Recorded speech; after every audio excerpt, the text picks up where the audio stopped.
Do ticha místnosti pronikaly hřejivé paprsky odpoledního slunce a po otevřeným oknem se odněkud z dálky nesl křik a smích hrajících si dětí. Byl rok 2010 a jaro se chystalo ke svému rozpuku. Minuty v místnosti dlouze ubíhaly a chlapcovi unavené oči spočinuly na jeho malých ručkách, složených v klíně tak, aby pozorovali ten nepatrný kmitavý pohyb prstíků, který jakoby odpočítával každičkou kapku infuze proudící do drobného chlapcova těla. Proč? Ptala se ve svém duchu žena, sedící po boku chlapce. Ač se jí slzy nahrnuly do očí, ona věděla, že to, co ona teď právě musí, je usmívat se a hlavně neplakat. Bůh není, protože kdyby byl, tohle by jistě nedopustil. Proč by taky? Pomyslela si a vzpomněla si na svého otce, který tvrdíval, že kdyby Bůh byl, nebylo by zlo, jako byl třeba Hitler a jiní jemu podobní. Přemítala o zázracích, zdali se skutečně dějí. Říkala si najít jediného člověka, který by mohl pomoci. Dala bych za to vše, i svůj život, najít včas jediného člověka. Jediný člověče, jsi-li tam, pomoz nám. Žadonila kamsi do dálky, žadonila v myšlenkách, které se jako dráp šelmy vrývaly do její rozbolavělé duše a doufala v zázrak a učila se modlit. Kdy už to bude? Ozvalo se tichounce. Už za chvilku, Toníčku. Musíme počkat na sestřičku, až přijde. Neboj, už za chvilku. A pak půjdeme domů a budeš si zase hrát. Řekla a pohladila chlapce po tvářičce. Jindy a jinde se veselý křik nesl okolím. Byl rok 2020 a zlátnoucí listí podzimu se třepotalo v teplém větru. Děti pobíhaly po louce, pobíhaly radostně, přesně tak, jak to děti umí. Milada se vyklonila z okna, aby děti zkontrolovala své dva chlapce, jak si spolu hrají, tam v dálce, tam na louce u řeky. Jak ten obyčejný život ale umí být krásný. Pomyslela si Milada, když za sebou dovírala okno a chtěla jít zase do kuchyně. Co ale zazněl domovní zvonek a před okny se zjevila přísně vyhlížející tvář. Rouška nic? Je to nezodpovědné, kárali pod rouškou rty. Je to nezodpovědné a bezohledné vůči všem. Kárali dál. Rouška by se měla nosit vždy a všude. Rty vysvětlili. A platit by to mělo i pro ty tvé děti tam v dálce. Jak obstojíš před svým svědomím? Ptali se na to samé později další rty. Byť jediného člověka, třeba neznámého, ohrozíš a třeba zabiješ. Jak by ti bylo, kdyby tvůj bližní umíral a ty jsi čekala na zázrak? Dokážeš to obhájit? Ptali se káravě. Jsi špatný člověk. Obojí rty jasně vysvětlili a bez okolků vynášeli nad Miladou svůj soud. Počkej a uvidíš, jak ti bude, až budeš v nemocnici umírat. Stvrdili rty svůj rozsudek. Večer toho dne se do ticha suterénní místnosti ozývalo cvak, cvak, cvak. To, jak Milada věšela prádlo a prádelní kolíček vždy pustila ze svého sevření.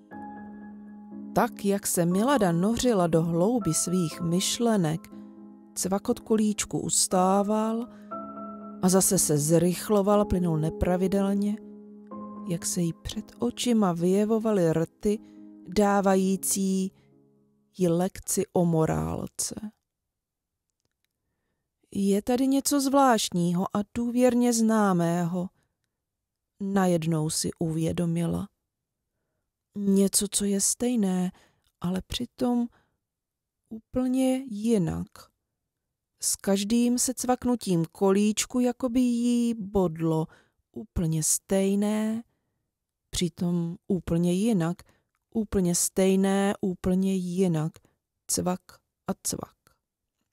Věšela prádlo, když v tom kolíček se cvaknul na prázdno a cvakot zcela ustal a Milada tam uprostřed místnosti stála nehybně, s lehce pootevřenými rty a doširoka otevřenýma očima a zírala v tom tichu, kdesi do prázdna, protože vzpomínka se začala pomalinku vynořovat z hlubin jejího podvědomí, tak, aby si vybavila, jak kdysi do ticha laboratoře zvoní telefon a ona sama zrovna vstupuje do místnosti, kvapně jej zvedá a představuje se.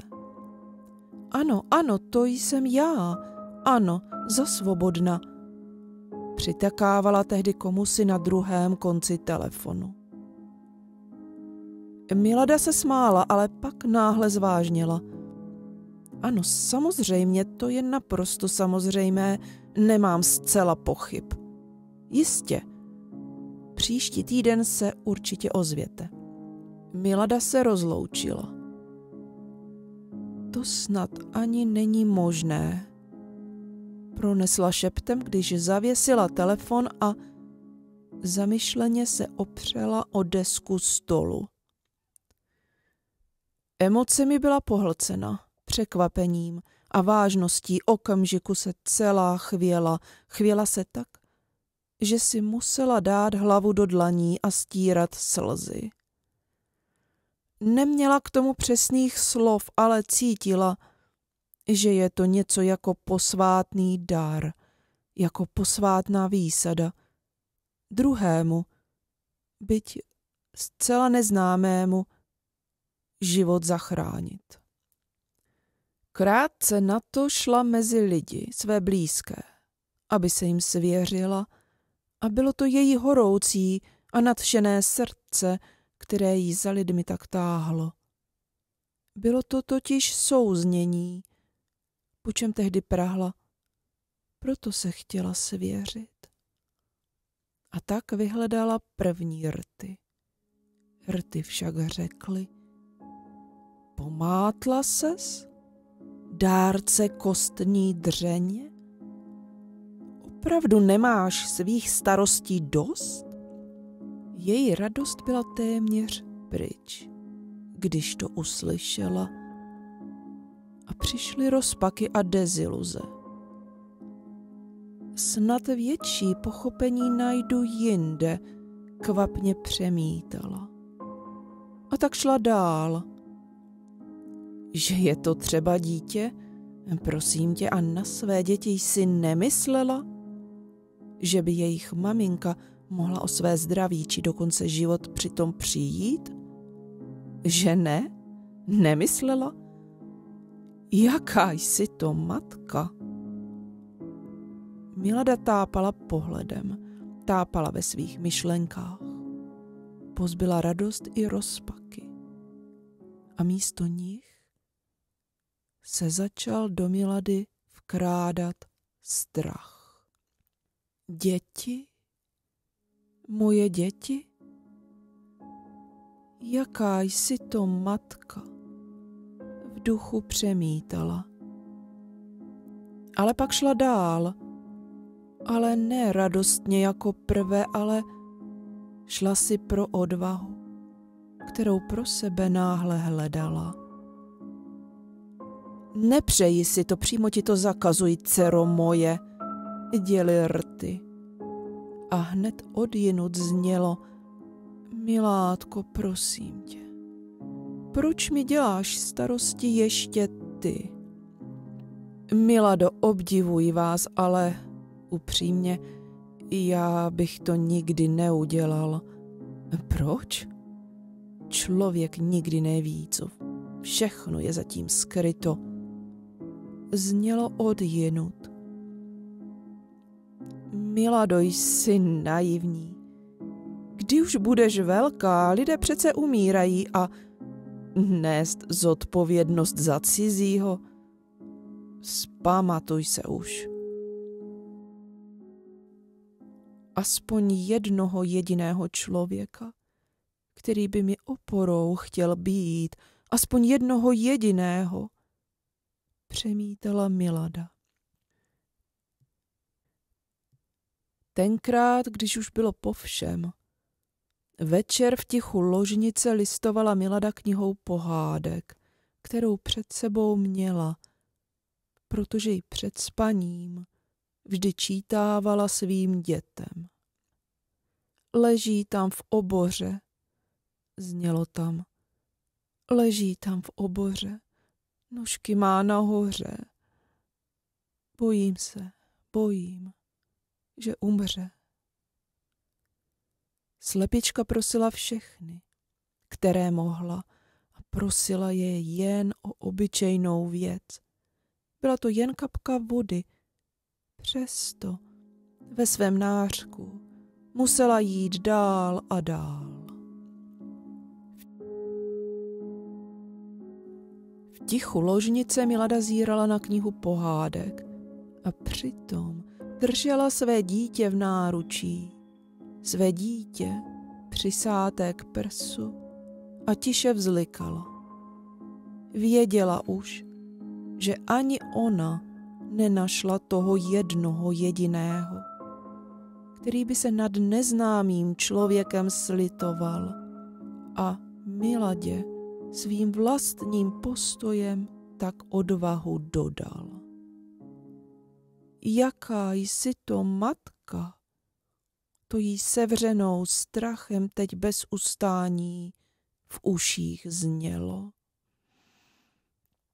Jaká jsi to matka? A tak, svírajíc na prsou vlastní dítě, tu neznámou ženu a její dítě, jak si je v myšlenkách představila, za odpuštění prosila. V ten den pro ní nejtěžší den v jejím životě. Pochopila, že svět je úplně jiný, než jak se tváří, a že i ona sama teď před sebou samou prohrála. A obojí bylo zdrcující. Svět se pro Miladu totiž na dobro změnil. V tichu suterénní místnosti Milada stála a zírala do prázdna. Jak by ti bylo, kdyby tvůj bližní umíral a ty jsi čekala na zázrak? Dokážeš svůj postoj obhájit? Jaký jsi to člověk? Už věděla, že to byly ty též rty, teď i tenkrát. rty kárající a soudící, rty tvrdé a bezcitné, pro Miladu teď i tenkrát. Milada zírala do prázdna a chvěla se. Viděla tam totiž Boha. Ovšem Boha ne netečného či škodolibého, ale Boha, který pro nás přichystal hostinu a nám teď podávající chléb tak, abychom jej lámali jen podle svého. Je zcela jisté, že zhola sám je často člověk ač tolik obklopen bližními.